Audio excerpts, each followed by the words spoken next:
నమస్తే, ఎలా ఉన్నారు? బాగున్నారా? నేను మీ పద్మజ.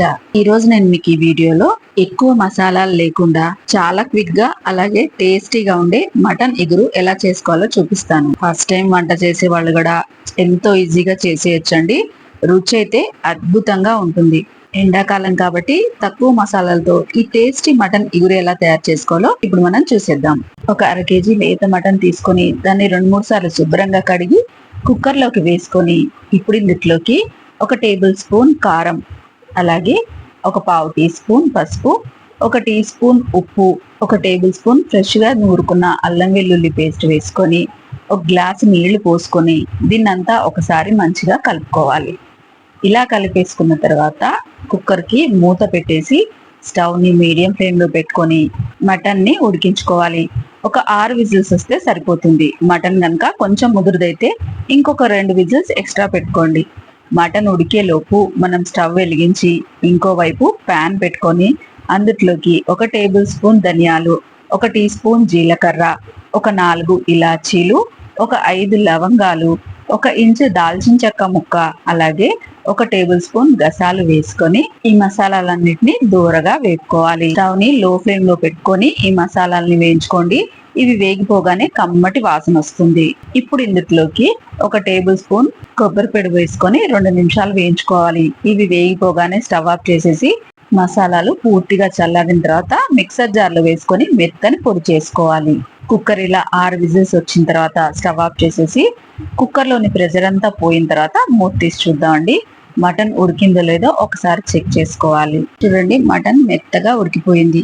ఇప్పుడు మటన్ ఇగురు చేసుకోవడం కోసం స్టవ్ పైన ఒక ప్యాన్ పెట్టుకొని 4 టేబుల్ స్పూన్ల దాకా నూనె వేసుకొని నూనె వేడవగానే 2 మీడియం సైజున ఉల్లిపాయల్ని ఇలా సన్న ముక్కలుగా కట్ చేసుకొని వేసుకొని వేయించుకోవాలి. నాన్ వెజ్ కర్రీస్ లో నూనె కొంచెం ఎక్కువే పడుతుందండి, అందుకే 4 టేబుల్ స్పూన్లు వేసుకొని ఉల్లిపాయలు గోల్డెన్ బ్రౌన్ కలర్ వచ్చేదాకా వేయించుకోవాలి. ఇవి వేగిపోవడానికి ఒక 5 నిమిషాలు టైం పడుతుంది. చూడండి, ఉల్లిపాయలు ఇలా వేగిపోగానే మనం ముందుగా ఉడికించి పెట్టుకున్న మటన్ అంతా కూడా నీళ్లతో సహా ఇందులోకి వేసేసుకోవాలి. ఇదంతా కలిసేలాగా ఒకసారి కలిపేసుకోవాలి. ఇప్పుడు స్టవ్ ని లో ఫ్లేమ్ లో పెట్టుకొని ఇందులోకి ఒక 2 రెబ్బలు కరివేపాకు వేసుకోవాలి. అలాగే మనం ముందు గ్రైండ్ చేసి పెట్టుకున్న మసాలా అంతా కూడా దీంట్లో వేసుకొని ఈ మసాలా మటన్ కంతా మంచిగా పట్టేలాగా కలిపేసుకోవాలి. ఈ టైంలో మీరు ఒకసారి ఉప్పు కారం చెక్ చేసుకోండి. మీకు గనక ఉప్పు కారం తగ్గిందనిపిస్తే మీ రుచికి సరిపడా అడ్జస్ట్ చేసుకోండి. నాకు ఉప్పు సరిపోయిందండి, కారం తగ్గింది, అందుకే ఇంకొక టేబుల్ స్పూన్ కారం వేస్తున్నాను. అలాగే 1 teaspoon Kashmiri red chilli powder వేస్తున్నాను. దీనివల్ల కూరకు మంచి కలర్ వస్తుంది. 1 నిమిషం పాటు ఇవన్నీ మంచిగా కలిసేలాగా కలిపేసుకోవాలి. మనం మసాలాలన్నీ వేసాం కదా, వీటిలోని పచ్చి వాసన పోయేదాకా స్టవ్ ని లో ఫ్లేమ్ లో పెట్టుకొని మూత పెట్టేసి 5 నిమిషాలు ఈ మటన్ ఇగురిని మగ్గనివ్వాలి. నాకు ఈ మటన్ ఇగురు చేయడానికి కేవలం 20 నిమిషాలు మాత్రమే టైం పట్టింది. 5 నిమిషాల తర్వాత మూత తీసి చూద్దామండి. మూత తీయగానే గుమ్మ గుమ్మలాడుతూ మటన్ ఇగురు రెడీ అయిపోయింది. చూస్తేనే నోట్లో నీళ్ళు వస్తున్నాయి కదా. నేను ఈ మటన్ కర్రీ కోసం జీరా రైస్ చేశానండి. జీరా రైస్ తో ఈ మటన్ ఇగురు అద్దిరిపోయింది. రోటీ, చపాతి, జొన్న రొట్టె, బగారన్నం దేంట్లోకైనా సరే ఈ మటన్ ఇగురు చాలా బాగుంటుంది. ఇంకా చివరిలో సన్నగా కట్ చేసుకున్న కొత్తిమీర వేసుకోవాలి. అలాగే 2-3 పచ్చిమిర్చి కూడా కట్ చేసుకొని వేసుకొని ఇదంతా కలిసేలాగా ఒకసారి కలిపేసి స్టవ్ ఆఫ్ చేసేసి ఈ మటన్ ఇగురిని పక్కకు దించేసుకోవాలి. ఫస్ట్ టైం వంట చేసే వాళ్ళు కూడా ఈ మటన్ ఇగురిని ఎంతో ఈజీగా చేసేయచ్చు. ఈ ఈజీ మటన్ కర్రీ రెసిపీని మీరు ఇంట్లో ఒకసారి తప్పకుండా ట్రై చేయండి.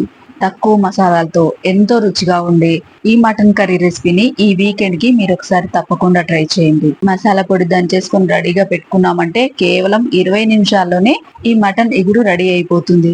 మీరు ఈ మసాలా పొడిని స్టోర్ కూడా చేసుకోవచ్చు. ఈ సింపుల్ ఇంకా టేస్టీ మటన్ ఇగురు రెసిపీ కనుక మీకు నచ్చినట్టయితే లైక్ చేయండి, షేర్ చేయండి, కామెంట్ చేయండి. ఇలాంటి మరిన్ని మంచి రెసిపీస్ కోసం నా ఛానల్ ని సబ్స్క్రైబ్ చేసుకోండి. మరో మంచి రెసిపీతో మళ్ళీ కలుసుకుందాం. అంతవరకు సెలవు. నమస్తే.